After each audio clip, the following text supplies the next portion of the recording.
The wolves came to her when they had nowhere else to go. And Seren, the woman the pack had cast out for being born without a wolf of her own, never turned a single one away. It started with a lone pup, half-starved and trembling, deposited at her doorstep by a silver she-wolf who vanished into the mist before dawn.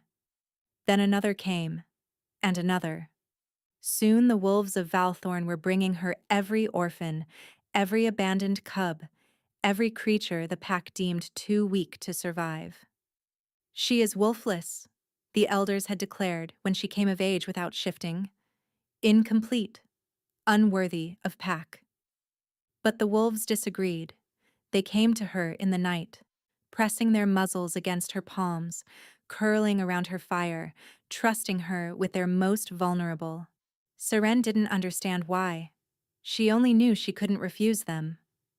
Then the Alpha King arrived, Calder of Valthorn, beautiful and brutal.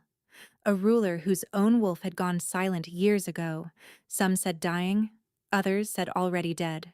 He walked past his generals, past his advisors, and stood in the doorway of her crumbling cottage, surveying the dozen sleeping pups scattered across her floor. "You'll come with me," he said. Not a question, not a request. Seren looked at the orphans curled at her feet, at this cold king whose wolf she could not sense no matter how hard she reached, and she understood. He wasn't here for her. He was here because his wolves had chosen her. And whatever impossible thing he was about to demand, she already knew her answer. She would not abandon them. Not even for a king. Neither of them understood what that choice would cost. The cottage sat at the edge of everything. Past the last farmhouse, past the boundary stones, past the point where any respectable member of the Valthorn pack would venture. This was the land of the forgotten, and Seren had made it her home. She woke before dawn, as she always did, to the sound of whimpering. A new one. Seren pushed aside the threadbare blanket and stepped carefully over the sleeping bodies, paws and tails and soft bellies rising and falling in the dim light. 12 pups now, 12 mouths to feed, 12 lives depending on her, 12 reasons the pack elders would love to see her finally starve. The whimpering came from outside the door. She opened it to find a gray pup, barely weaned, shivering on the stone step. Its eyes were clouded with fever, its ribs sharp beneath matted fur. Behind it, already retreating into the tree line, was a massive black wolf she recognized as one of the border patrol. "Wait!" Seren called, but the wolf was gone. She gathered the sick pup against her chest, feeling its heart flutter like a trapped bird. "Shh," she murmured. "You're safe now. You're safe." The pup's shivering eased. Its clouded eyes found hers, and something in its small body relaxed, surrendering to her warmth. This was the part no one understood, the part that had made her mother weep and her father turn his face away in shame. Seren couldn't shift. She had no wolf inside her, no beast to call upon, and no second form waiting beneath her skin. By every measure of her kind, she was broken, incomplete. But wolves trusted her. They always had. As a child, wild wolves would follow her through the forest, press against her legs, and let her bury her fingers in their fur. The pack had called it unnatural. Her father had called it a curse. And when she reached her 20th year without shifting, when it became clear that no wolf would ever rise inside her, they had cast her out entirely. "Wolfless women bring doom," Lord Heron had proclaimed at her exile. "Let her live among the beasts she loves so much. Let her die there." That had been 3 years ago. Seren hadn't died. Instead, she had built something. A refuge. A sanctuary for every creature the pack discarded. She carried the sick pup inside and set to work applying herbs and warmth. By the time the sun crested the eastern mountains, the pup's fever had broken. It slept now in a nest of blankets near the fire, surrounded by the others, already accepted into the strange little family Seren had gathered. She was grinding herbs for a poultice when she felt it. A presence. Massive. Approaching from the north. Seren's hands went still. She couldn't sense wolves the way true shifters could, couldn't feel the invisible threads of pack bonds that connected her kind. But she had learned to read the forest, to notice when the birds went silent, when the wind shifted, when something powerful moved through the trees. Something powerful was moving now. She stepped outside. The morning was gray and cold, mist curling between the pines. For a long moment, nothing moved. Then the first rider emerged from the fog. Royal Guards. 6 of them, in black leather and silver mail, their horses stamping nervously at the edge of her clearing. They fanned out in formation, creating a corridor. And through that corridor came the king. Seren had never seen Calder of Valthorn in person. She had only heard the stories. That he had killed his own brother to claim the throne. That his wolf had gone mad with grief and then gone silent. That he ruled with an iron fist and a frozen heart, feeling nothing, fearing nothing, needing no one. The stories had not mentioned that he was beautiful. He dismounted with fluid grace, and Seren's breath caught despite herself. He was tall, taller than any man she'd known, with black hair that fell past his collar and eyes the color of winter storms. His face was all sharp angles and elegant brutality, a face that could command armies, seduce kingdoms, and destroy lives without a flicker of remorse. But it was what she couldn't sense that made her blood run cold.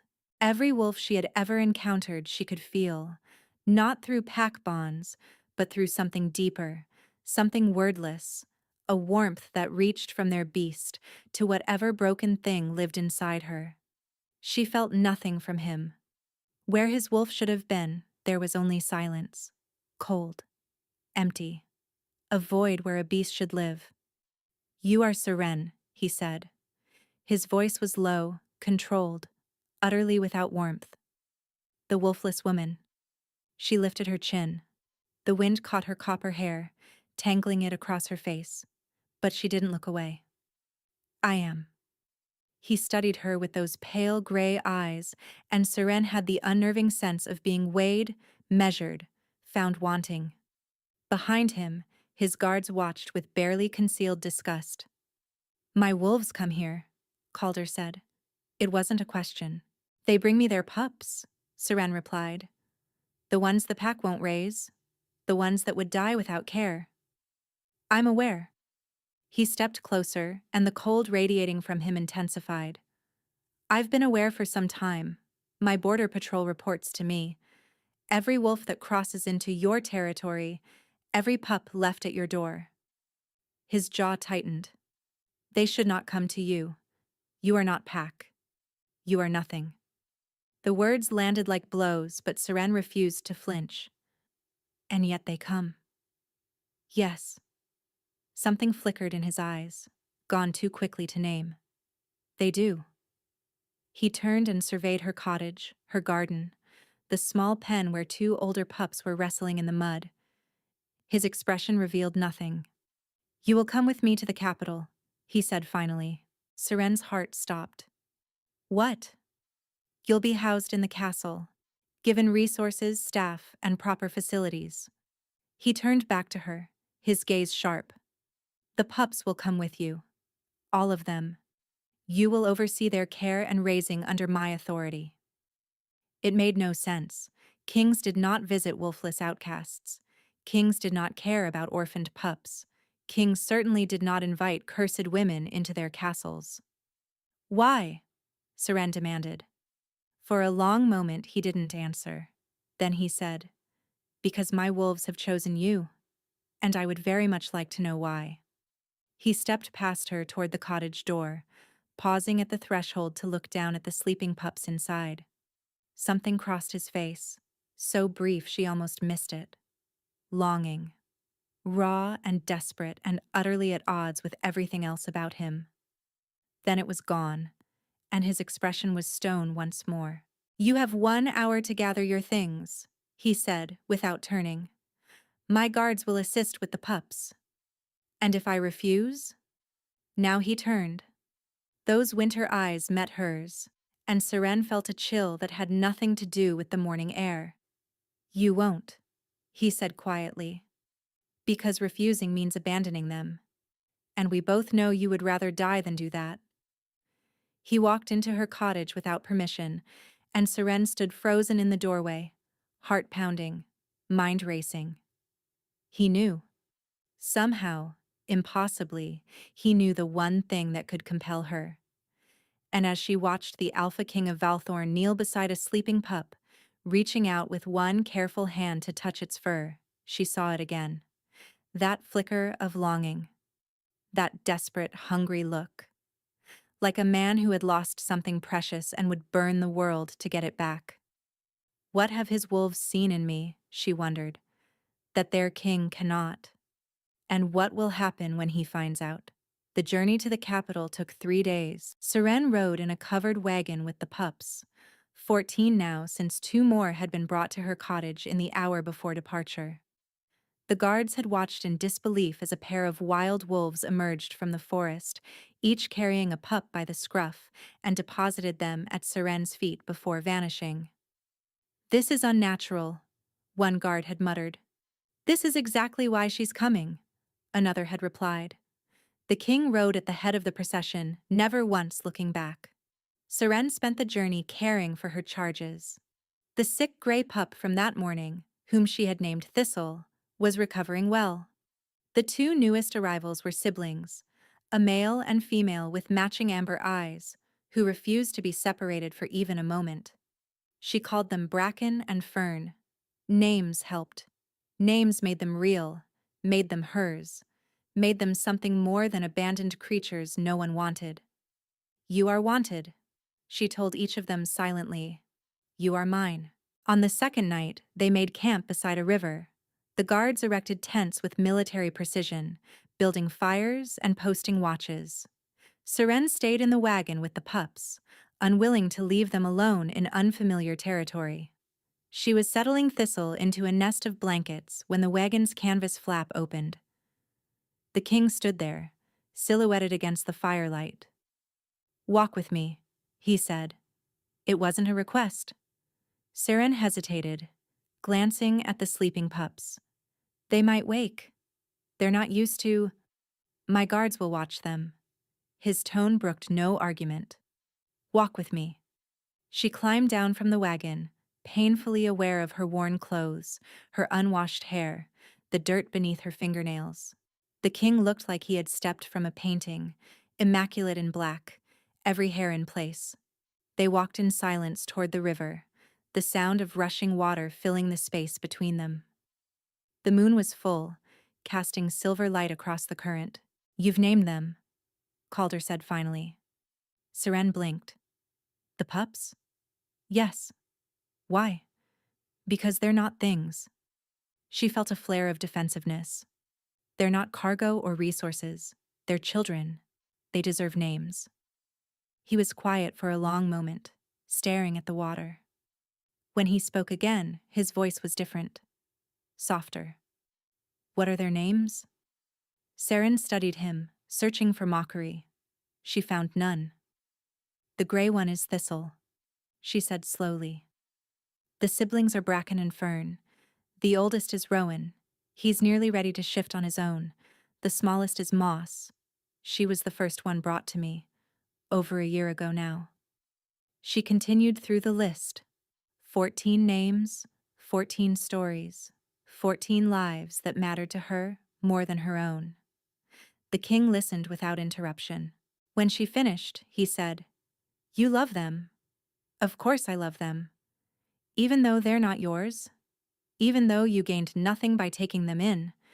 Even though caring for them has made your life immeasurably harder. Seren frowned. Love isn't transactional. Something shifted in his expression. That flicker again. That raw and desperate thing.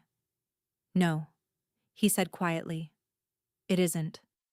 They stood in silence for a moment, the river rushing past, the moon watching from above. Then Calder spoke again, His voice returned to its usual controlled flatness. When we reach the capital, you will be given quarters in the East Wing. A full staff, healers, resources, everything you need for the pups. You will answer only to me. And in return? In return, you will do exactly what you've been doing. Care for them, raise them, help them become what they're meant to be. It sounded too simple, too good. There's more, Seren said. There has to be. The king turned to face her fully, and in the moonlight she could see how pale he was, how the shadows beneath his eyes spoke of sleepless nights, how his hands trembled slightly. You will not speak of what you sense in me, he said. Or rather, what you don't sense. Seren's breath caught. Your wolf is dying. The words fell like stones into still water. Has been dying for 7 years. And until I understand why my wolves are drawn to you, until I know what you are and what you can do, you will tell no one. The weight of it pressed down on her. A king with a dying wolf. A kingdom that didn't know. A secret that could shatter everything. If I agree, Seren said carefully, what happens to the pups if you die?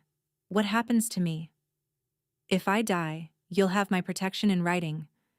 The pups will be provided for. You'll have land, resources, independence. His jaw tightened. But I don't intend to die. Not yet. Seren thought of Thistle, of bracken and fern, of little moss who had been the first to trust her. I agree to your terms, she said. Calder nodded once. Then we have a bargain.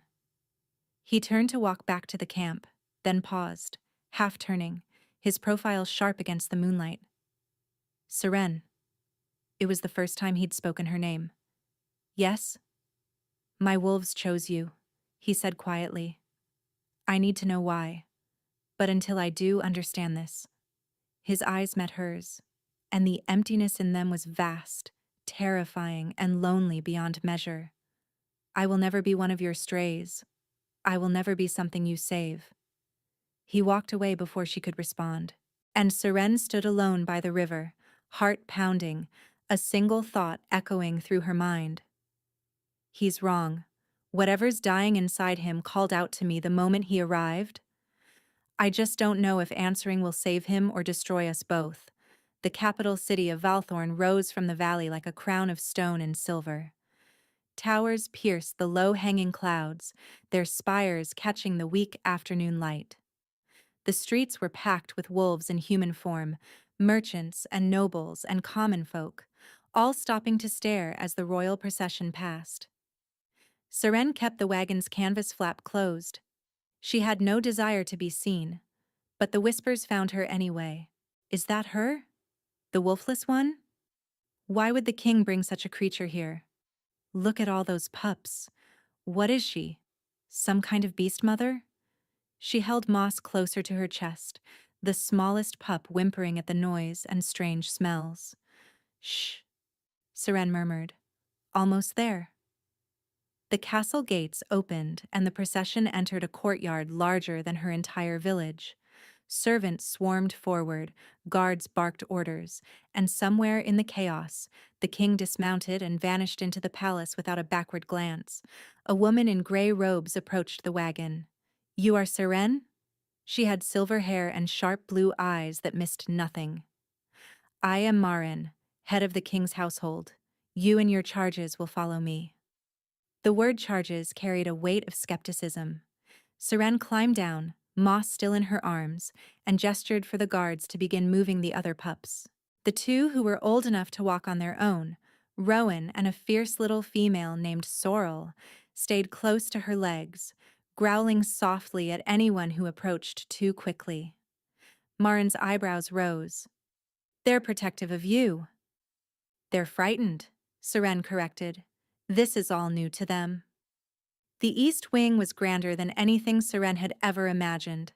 Vaulted ceilings, tapestries worth more than her father's entire estate, windows that let in cascades of natural light.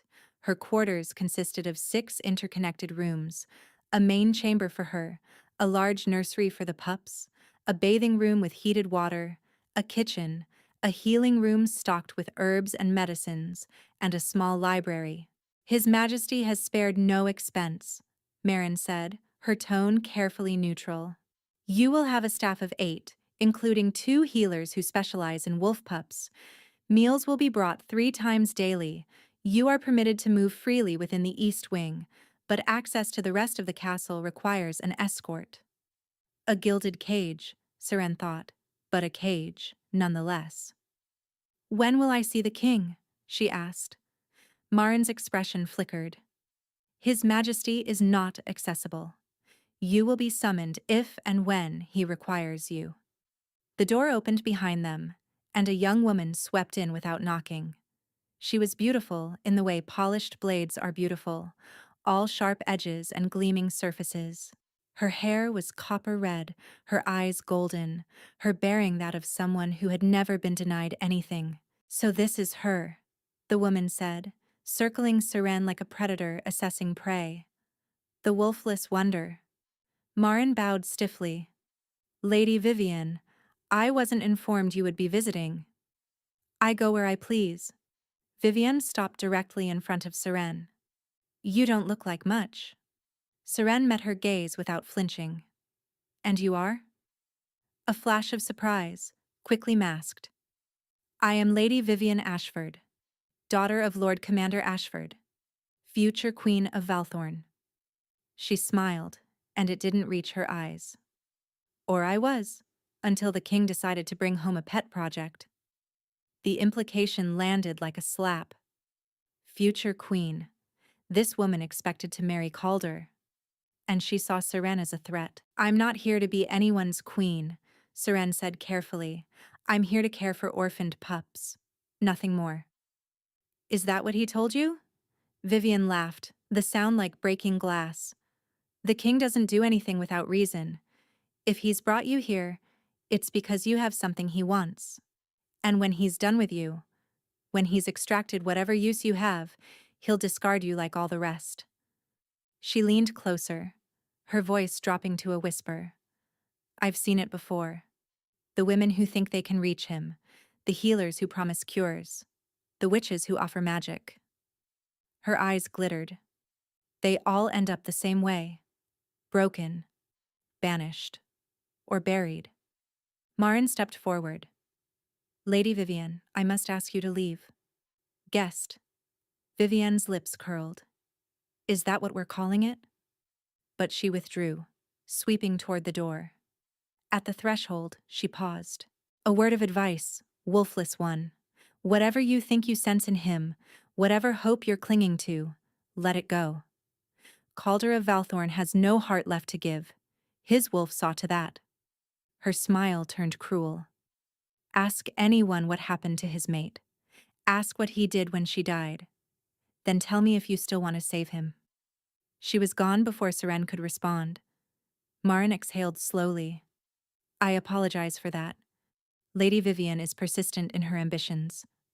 His mate, Seren said quietly. The king had a mate? Marin's expression shuddered. That is not my story to tell.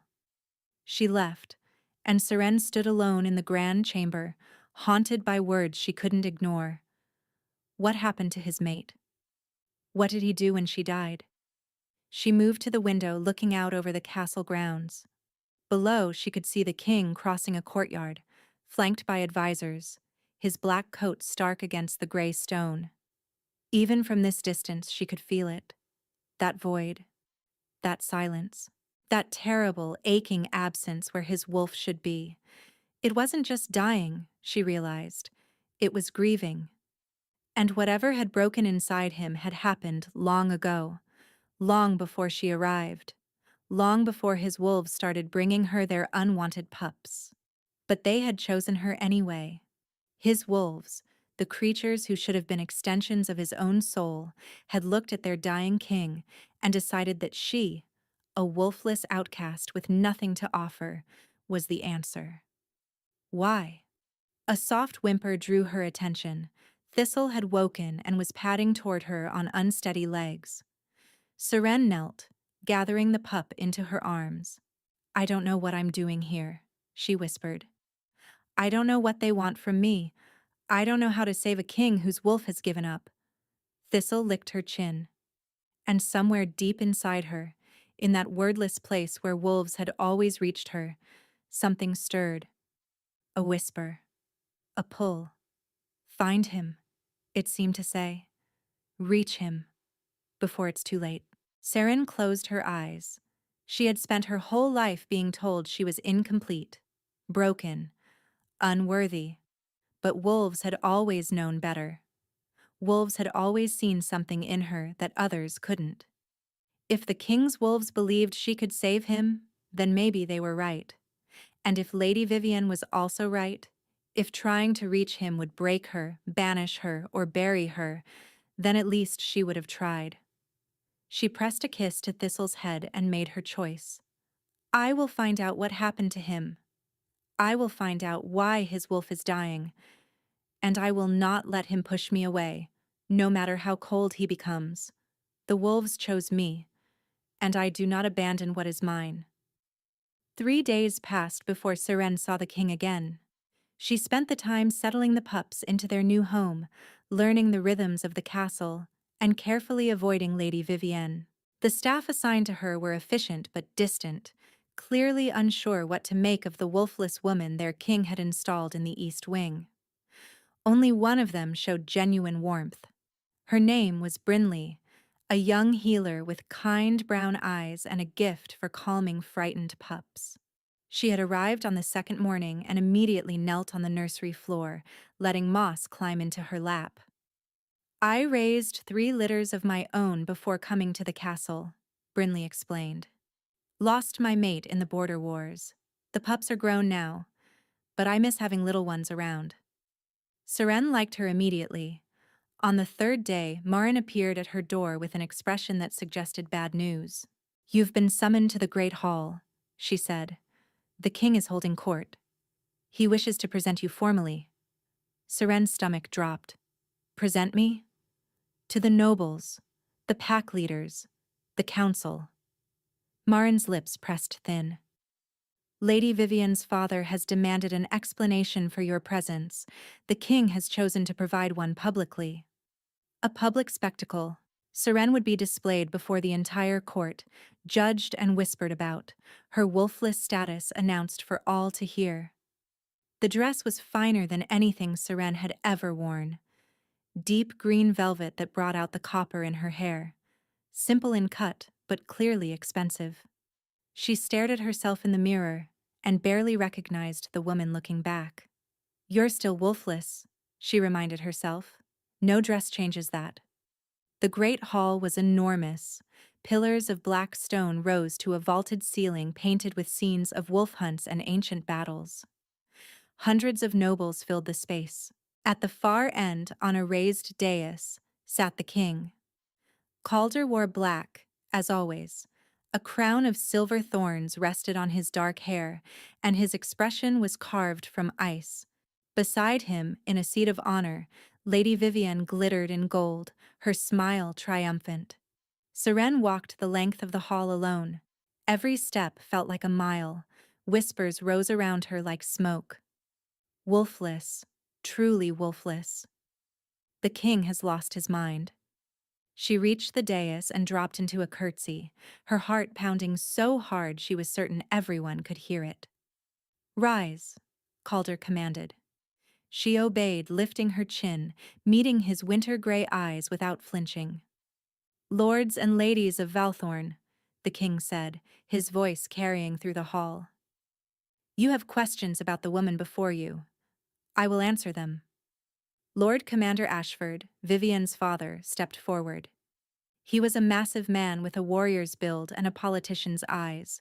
"Your Majesty, with respect, this is unprecedented. A wolfless woman housed in the royal wing? The pack deserves an explanation." "You're right," Calder said. "They do." He stood, and the hall went silent. 3 months ago, my border patrol reported something unusual. Wild wolves were crossing into human territory, carrying pups, leaving them at a specific location. His gaze swept the crowd. These were not pack wolves. These were ferals. Creatures that answer to no alpha, follow no hierarchy, obey no commands. Murmurs rippled through the hall. Ah, and yet they were bringing their young to a single woman, a woman without a wolf of her own, a woman your elders cast out and left to die. His voice hardened. They chose her.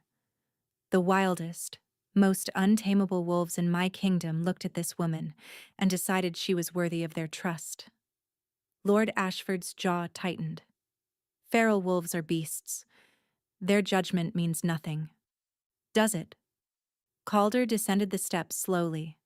Because I've spent 7 years trying to understand why our packs are weakening, why fewer pups survive to shifting age, why our strongest wolves are dying before their time. He stopped in front of Seren, and in 3 months, this woman has raised more orphaned pups to health than our royal healers have managed in 3 years. The whispers changed tone. Confusion now, mixed with reluctant curiosity. She will remain in the castle under my protection, Calder continued. She will continue her work with the pups. And anyone who interferes with her, threatens her, or harms her in any way, will answer to me personally. His gaze found Lady Vivian, who had gone very pale. Do I make myself clear? The silence was absolute. Then, one by one, the nobles bowed their heads in acknowledgement. Lord Ashford was the last to submit.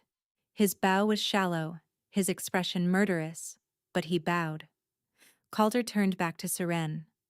For just a moment, the ice in his eyes thawed. You may return to your quarters, he said quietly. Your pups are waiting. Seren curtsied again, her mind reeling. He had defended her, publicly, fiercely, without hesitation. Why? She walked back through the hall with her head high, and this time, the whispers had a different quality. Not just contempt now, fear. That night, Seren couldn't sleep. She sat in the nursery, surrounded by sleeping pups, replaying the scene in the great hall. A soft knock at the door made her jump. She opened it to find a servant holding a small wooden box. From His Majesty, the servant said, bowing, with instructions that you open it alone. Seren took the box and closed the door. Her hands trembled as she lifted the lid. Inside, nestled on black velvet, was a pendant. Silver, shaped like a wolf's paw print, with a single moonstone at its center. Simple, elegant, and clearly very old. Beneath it was a note in precise handwriting. This belonged to my mother. She believed that wolves could sense what humans cannot. She was right. Wear it or don't. But know that as long as you're under my roof, no one will touch you. Seren lifted the pendant, feeling its weight in her palm. The moonstone caught the candlelight. His mother's pendant. He had given her something that mattered. Why? She clasped it around her neck, feeling the cool silver settle against her collarbone.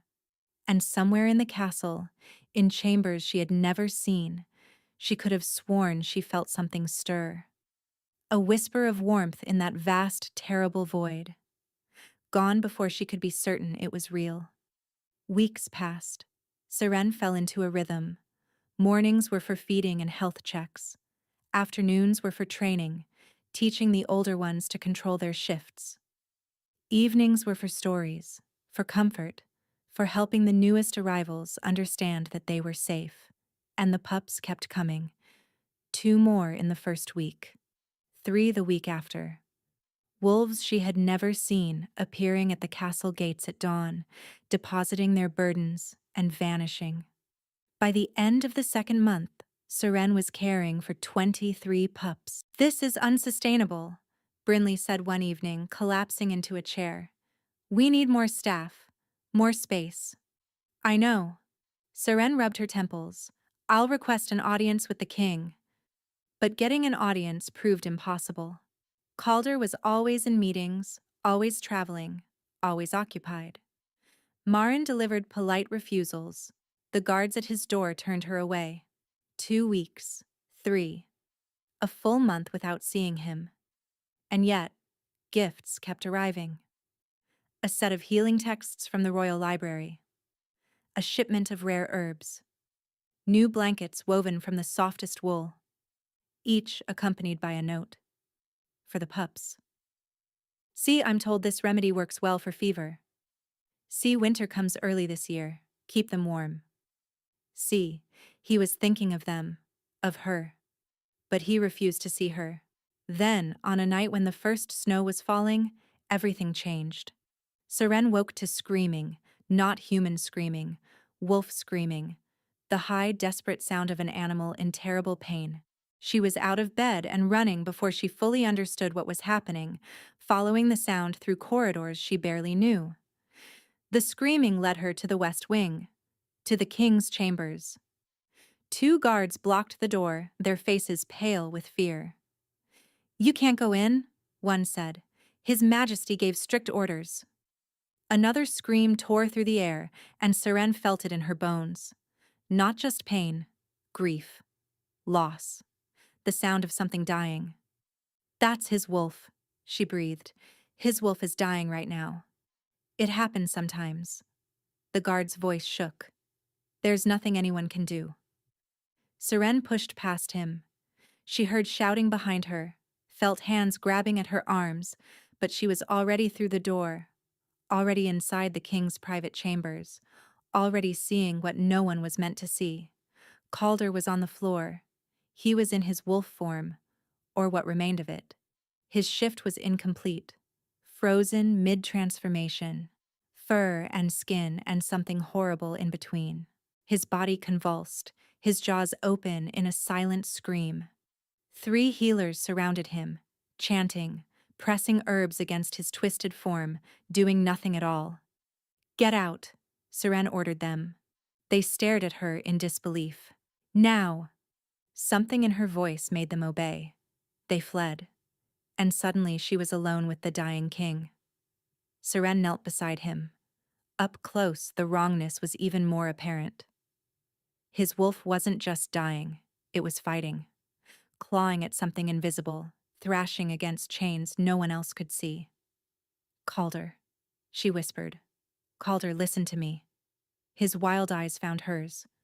For a moment she saw him in there, the man beneath the beast, terrified, in agony, utterly alone. "I'm here." She placed her hands on his twisted form, ignoring the heat, ignoring the wrongness. "I'm here. You're not alone." He convulsed again, a howl tearing from his throat.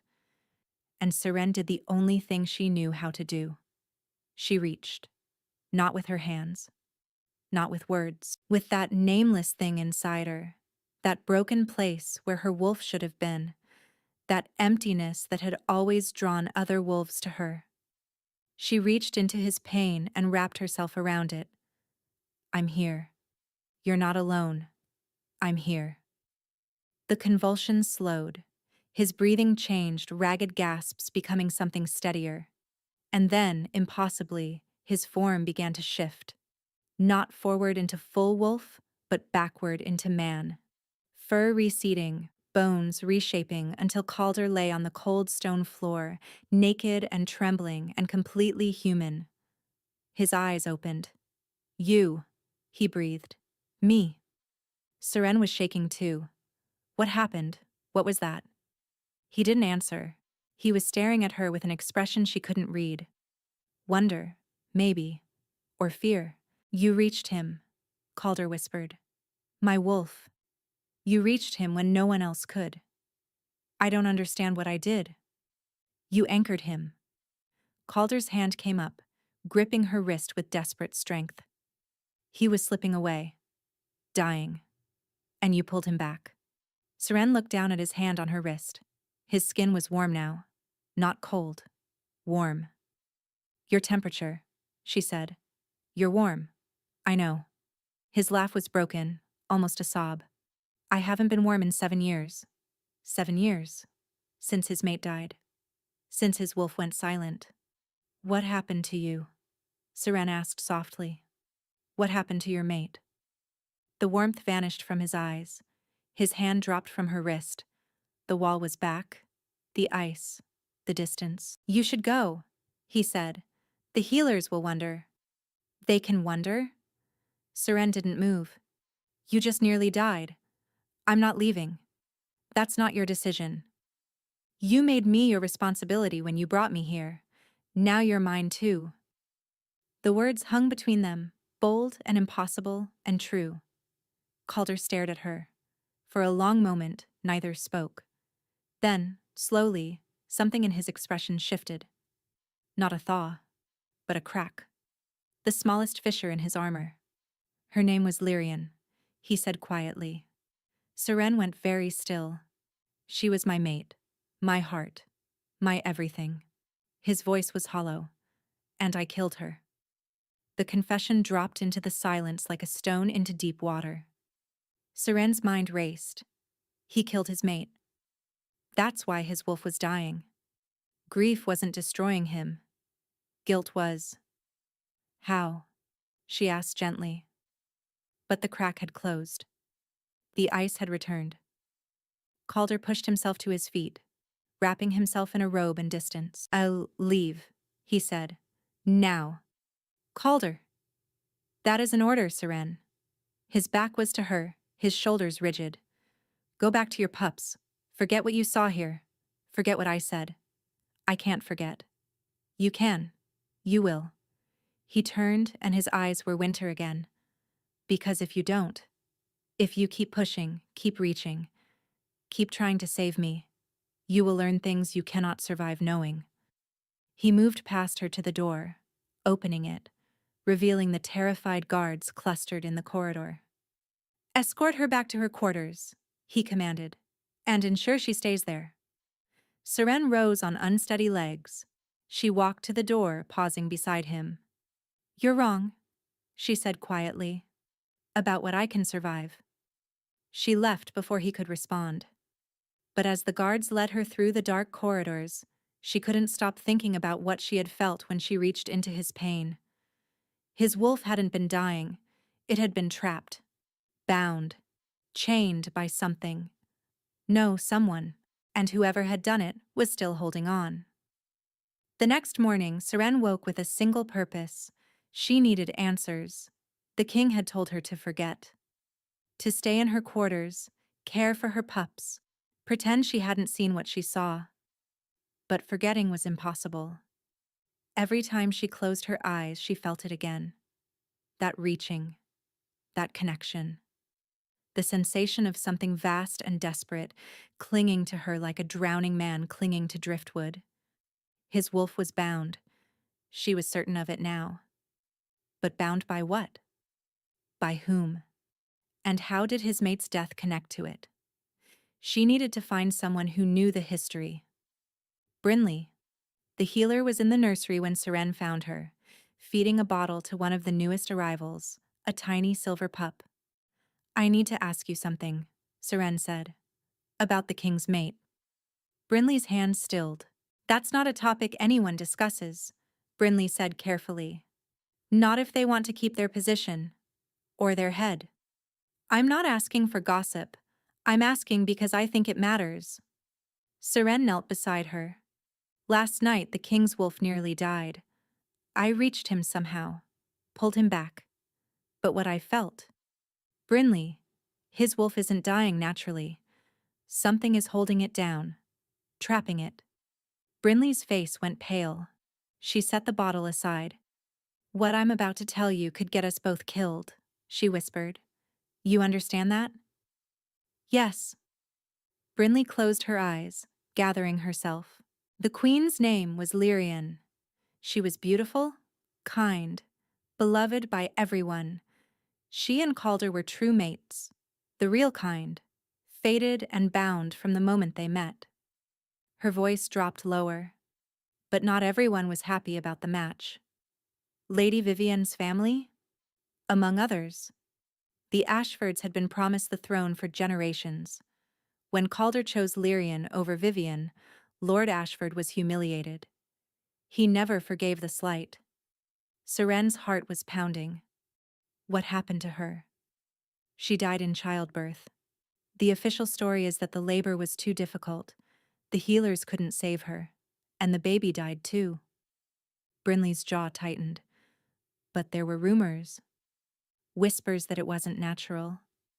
That someone had cursed her, poisoned her, and done something to ensure she wouldn't survive. Calder said he killed her. Brinley flinched. He blames himself because he wasn't there. He was away when she went into labor, dealing with a border conflict that Lord Ashford had reported. A conflict that turned out to be nothing.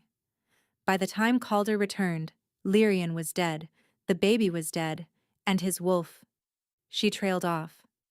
His wolf felt her die. Seren finished, felt the bond snap. More than that. Brinley's eyes were haunted. They say he went mad with grief, shifted and didn't shift back for weeks, tore apart half the castle, and when he finally returned to human form, his wolf was silent. Not dead, not gone, just silent. Like something had bound it, chained it to that moment of grief forever. Who was the healer? Seren asked. The one attending Lyrian when she died? Brinley hesitated. Brinley? Who? Lady Vivian's aunt, Brinley whispered. Margot Ashford. She was the royal healer then. She was banished afterward, supposedly for failing to save the queen.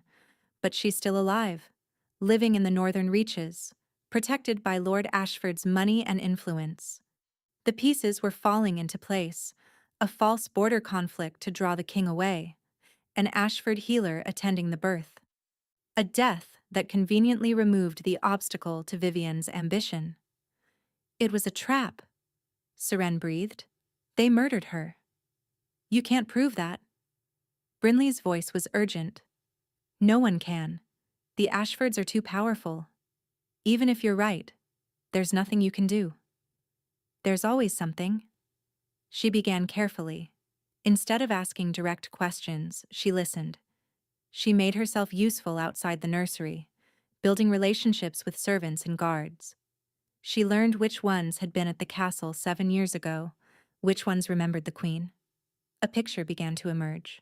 Lyrian had been loved, truly, genuinely loved by everyone she met, and she had been hated by the Ashfords.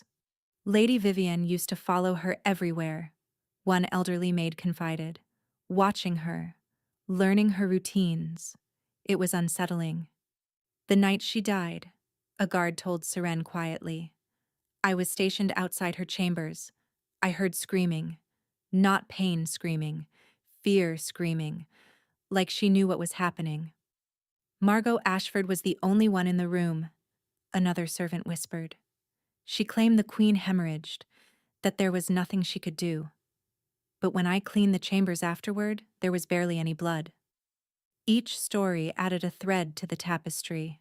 Lyrian had been murdered, the baby too. And someone had used that moment, that shattering of the mate bond, to bind Calder's wolf in its grief forever. But why? The answer came from an unexpected source, Lady Vivian herself. They crossed paths in the gardens one evening. You've been busy, Vivian said, asking questions, talking to servants. Did you think I wouldn't notice? Seren met her gaze without flinching. I didn't particularly care if you did. Vivian laughed. You're either very brave or very stupid. Perhaps both. You want to know what happened to the sainted queen. You think if you can figure it out, you can fix him. Can I? No. Vivian stopped in front of her. Because what's broken in him was broken deliberately, and the one who broke it has no intention of letting it heal.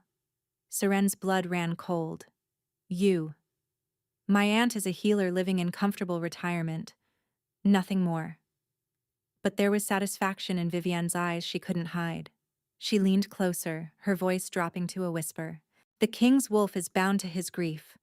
As long as that grief exists, as long as he blames himself for Lyrian's death, the binding holds. And do you know the beautiful part? Her smile was poison.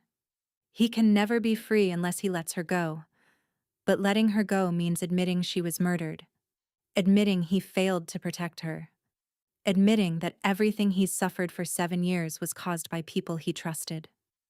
She stepped back, spreading her hands. He'll die before he admits that. His pride won't allow it. And I will have my throne, one way or another. Her eyes glittered. Either he marries me to secure his legacy, or he dies, and the council names my father regent. Either way, the Ashfords win. Seren's hands were shaking with rage. I won't let that happen. You won't let it? Vivian's laugh was bright with amusement. You're nobody. What could you possibly do?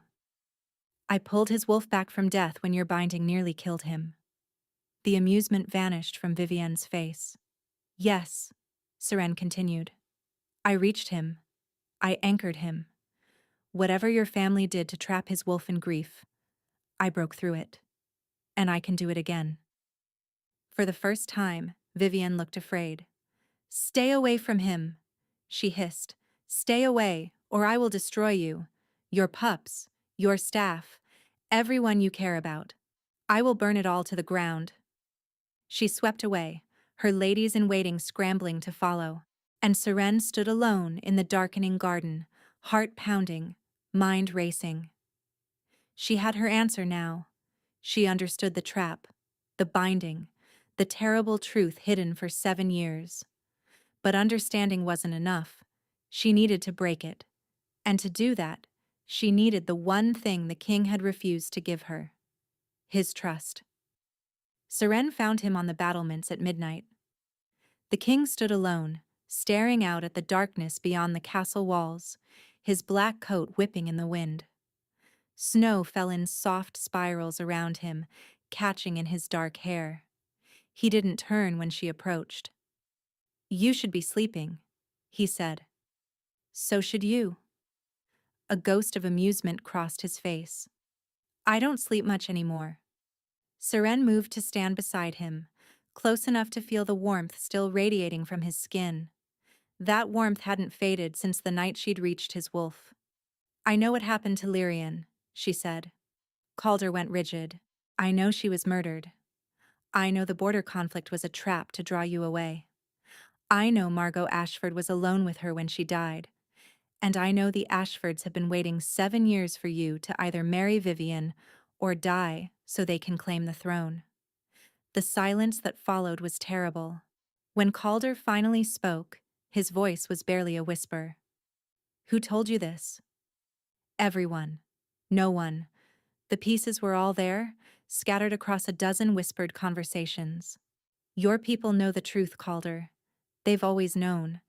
They're just too afraid to speak it. His hands gripped the stone railing, knuckles white. You're wrong. I'm not. You have to be. He turned to face her, his eyes wild, desperate. Because if you're right, then I failed her. I let them take her from me. I let them... His voice broke. Seren reached for him, placing her hand over his. You didn't let them do anything. They deceived you. They planned this for months. Maybe years. You couldn't have known. I should have known. The words tore out of him like a wound reopening. I was her mate, her alpha. I was supposed to protect her, and instead I rode off to chase shadows while they slaughtered her in our own bed. And your wolf has been punishing you ever since. Calder flinched as if she'd struck him. That's why he went silent, Seren continued gently. Not because the mate bond broke, because you blamed yourself so completely that he couldn't bear to feel what you were feeling. So he retreated. And someone used that grief, that guilt, to bind him there. Bound. Calder's laugh was hollow. You keep saying that word. Because it's true. I felt it when I reached him that night. Your wolf isn't dying of natural causes. He's trapped. Chained to the moment of Lyrian's death. Forced to relive that grief over and over. Because something is holding him back. She stepped closer, lifting her hand to his face. He flinched but didn't pull away. Margot Ashford was a healer, Seren said quietly. But she was also something else. Something your kingdom banned generations ago. Understanding dawned in his eyes. A witch? A blood witch, the darkest kind. She used Lyrian's death, the breaking of your mate bond, to cast a binding on your wolf. As long as you blame yourself, as long as you carry that guilt, the binding holds. Then it holds forever. Calder's voice was bleak. Because I will never stop blaming myself. If I let go of that guilt, I let go of her. No. Seren shook her head fiercely. You let go of the lie. The guilt isn't love, Calder. It's a chain. Lyrian wouldn't want you bound by it. She would want you to live. You didn't know her. I don't have to. I know you. Her hand slid from his cheek to rest over his heart. I know you've spent 7 years punishing yourself for something that wasn't your fault. I know your wolf is dying because you won't let him grieve properly. Won't let him rage at the people who actually killed her. Calder was trembling now. Let me help you, Seren whispered. Let me reach him again. Let me show him that he's allowed to stop hurting. You don't understand what you're asking. Then show me. He stared at her for a long moment, snow falling between them, the wind howling around them. Then he kissed her. It wasn't gentle. It was desperate, hungry, the kiss of a man drowning and finding air for the first time in years. His hands tangled in her hair, and Seren felt the heat of him blazing against her skin. But beneath the heat, she felt something else.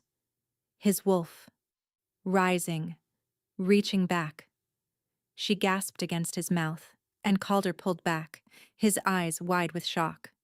You felt that, he breathed. Yes. Seren was trembling too now. He's there. He's trying to reach me. That's impossible. You're wolfless. You shouldn't be able to. I know what I shouldn't be able to do. She grabbed his hands, pressing them against her chest, over her own heart. I've been told my whole life what I can't do. But wolves have always trusted me. Your wolves have been bringing me their pups for months. And now your wolf is reaching for me when he won't reach for anyone else. She met his eyes, fierce and certain. Maybe I'm not wolfless. Maybe whatever is inside me is something different. Something that was always meant for this. For you. Calder stared at her. In the moonlight with snow in his hair, he looked young, vulnerable, terrified. If you try to break the binding, he said quietly, it will fight back. Margot's magic is old and strong. Then we'll fight back harder. You could die. I could. Seren lifted her chin. But I'd rather die trying to save you than live knowing I didn't try. Something broke in his expression. The last wall. The final defense. Why? He asked, his voice cracking. Why do you care what happens to me? Seren thought of all the reasons she could give. The pups who needed a stable kingdom. The wolves who had chosen her for this. But in the end, only one answer was true. Because somewhere along the way, she said softly, you became mine too. Calder closed his eyes. When he opened them again, they were wet. Then we do it together, he said. Whatever happens, whatever it costs. He took her hand. And somewhere in the darkness of the castle, in chambers sealed with blood magic and ancient hate, Lady Vivian Ashford received word that her carefully laid plans were about to unravel. She smiled and sent a raven north. They gathered at dawn. Seren had insisted on witnesses. If she was going to try to break a blood witch's curse, she wanted people who could testify to what happened. Brinley stood in one corner of the king's chambers, her face pale but determined. Marin stood beside her. 3 of Calder's most trusted guards formed a perimeter, wolves who had served his father before him. And on the floor, arranged in a circle around the space where Calder sat, were the pups. All 23 of them. This is madness, Marin said quietly. Bringing the pups into this. They need to be here. Seren knelt at the center of the circle, facing Calder. Whatever is inside me, whatever lets me reach wolves when I shouldn't be able to, it's connected to them. They strengthen it. Calder sat cross-legged on the stone floor, stripped to the waist, his skin pale in the morning light. The cold had returned to him overnight, worse than before, as if the binding had sensed what was coming. "Tell me what to do," he said. "Close your eyes." Seren placed her hands on his chest. "Think about Lyrian. Not her death. Not the grief. Think about who she was. Think about why you loved her. That will strengthen the binding." "No. The binding feeds on guilt and grief. Love is different. Love is what you've been denying yourself. It's the one thing Margot couldn't account for." Calder closed his eyes.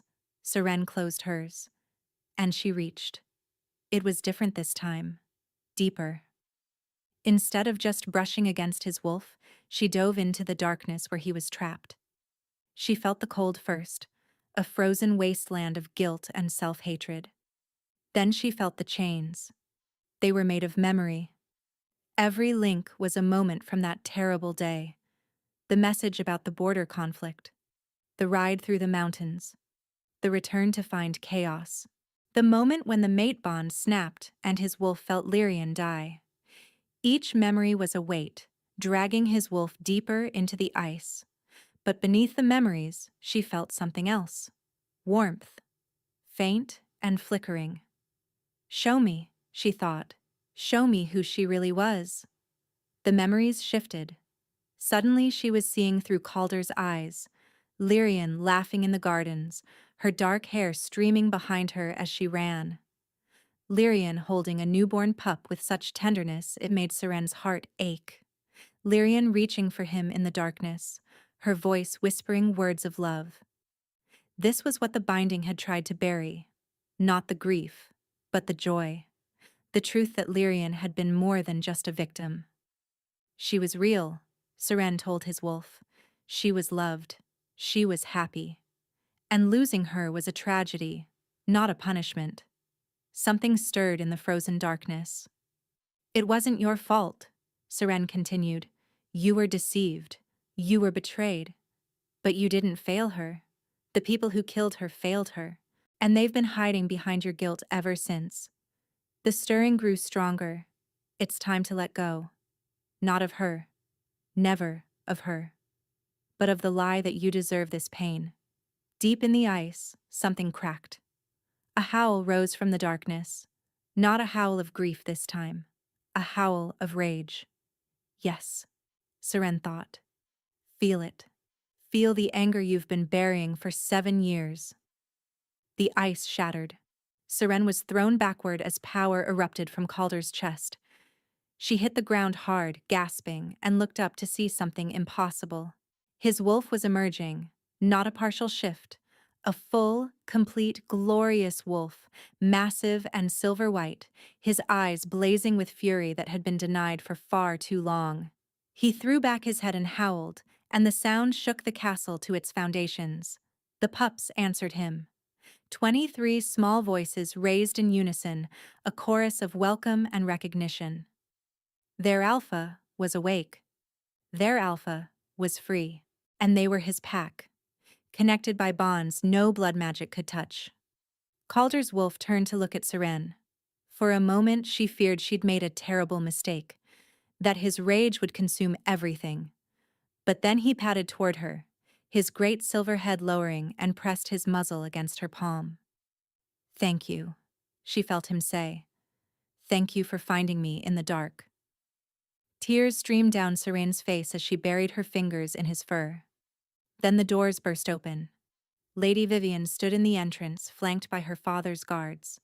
Behind her, supported by 2 attendants, was an ancient woman with white hair and eyes that glittered with malice. Margot Ashford. "Well," the old witch said, her voice like cracking ice. "It seems the little wolfless girl has been busy." Calder's wolf spun, placing himself between Seren and the intruders, a snarl building in his throat. "Don't bother." Margot raised one gnarled hand, and dark energy crackled between her fingers. "My binding may be broken, but I still have power enough to end you both.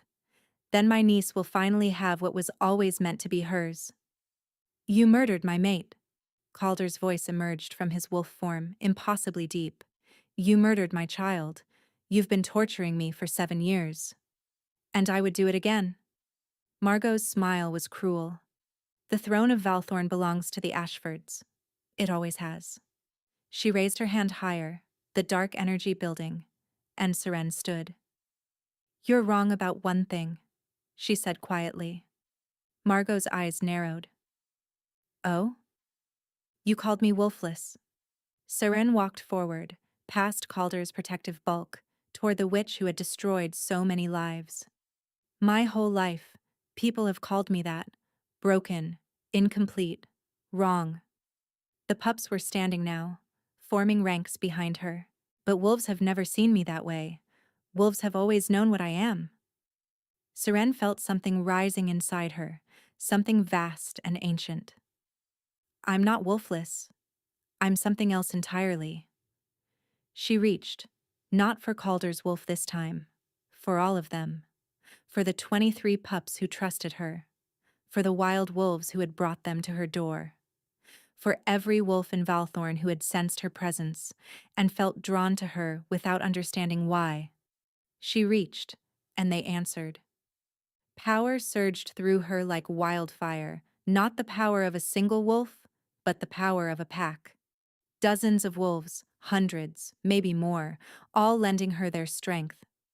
Margot's eyes went wide with terror. What are you? I'm a mother of wolves, Seren said. And she unleashed everything. The dark energy in Margot's hands dissolved like shadow before sunlight. The old witch screamed as the bindings and curses that had sustained her for decades shattered at once. She crumpled to the ground, suddenly ancient, suddenly powerless. Lady Vivian backed away, her beautiful face twisted with fear. Father's guards will do nothing. Marin stepped forward, and Seren saw that the 3 trusted guards had been joined by a dozen more. Lord Ashford has been arrested. His chambers contained evidence of every crime his family has committed. This isn't over, Vivian spat. Yes, Calder said, shifting back to human form, magnificent and furious and finally free. It is. The guards seized Vivian and her aunt, and Seren stood in the center of it all, surrounded by pups and wolves, and the man whose life she had just saved. Calder came to her. He was warm now, truly warm. A permanent restoration. His wolf was whole inside him, and she could feel it, purring with satisfaction. You called yourself a mother of wolves, he said quietly. I did. Is that what you are? Seren considered the question. She thought about the wolves who had brought her their unwanted pups, about the wild, wordless thing inside her that had always drawn wolves to her side, about the power that had just connected her to every wolf in the kingdom. I don't know, she admitted. But whatever I am, I'm yours. Calder smiled. It was the first real smile she had ever seen on his face, and it transformed him completely. Then I suppose it's only fair, he said, that I'm yours too. He kissed her again, soft and sweet and full of promise. And around them, 23 pups began to howl with joy. 6 months later, the kingdom of Valthorn was transformed. The Ashfords had been stripped of their lands and titles. Lord Ashford had been executed for treason.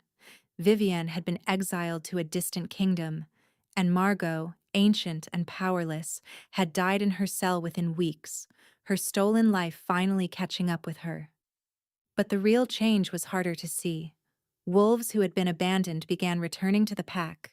Pups who would have died were thriving under Seren's guidance. And the Alpha King, once cold and broken, now walked through his castle with warmth in his eyes. Seren stood on the balcony of their shared chambers, watching the sunset paint the mountains gold and rose, arms wrapped around her from behind, and she leaned back into Calder's warmth. The healers confirmed it today, she said softly. His arms tightened. Confirmed what? She took his hand and pressed it against her stomach. For a moment, he didn't understand. Then his breath caught. Seren. A pup of our own, she whispered. To raise alongside all the others. Calder spun her around, his eyes bright with tears and joy. You've given me everything, he said. My wolf, my kingdom, my heart, and now this. You gave me everything first. She touched his face. A home, a purpose, a place where being different wasn't a curse. It was never a curse. He kissed her forehead. It was a gift. The wolves knew it before anyone else. As if summoned, small feet pattered across the floor. Moss, the smallest of the original pups, now nearly grown, bounded onto the balcony. Other pups followed. Thistle, bracken, and fern, rowan, sorrel, and all the rest. 23 wolves, soon to be 24, gathered around the two people who had become their family. Calder knelt among them, and Seren watched as the Alpha King of Valthorn was swarmed by pups, their tongues lapping at his face. He laughed. Actually laughed. The sound was rusty, unused, but it was real. Seren joined him on the ground, surrounded by wolves and warmth and love. She had been cast out for being different, told she was broken, left to die among the creatures the pack deemed worthless. Instead, she had built a family. She had found a mate. She had saved a king. And she had discovered that the thing everyone called her weakness was actually her greatest strength. I love you, Calder said, reaching for her hand. Seren laced her fingers through his, feeling his wolf brush against that wordless place inside her. I love you too, she said. And somewhere in the mountains beyond the castle, a wild wolf raised its head and howled. One by one, others joined. A chorus of voices singing for their mother of wolves, singing for their alpha, singing for the family that had risen from ashes. The song carried across the kingdom. And in her heart, Seren sang with them.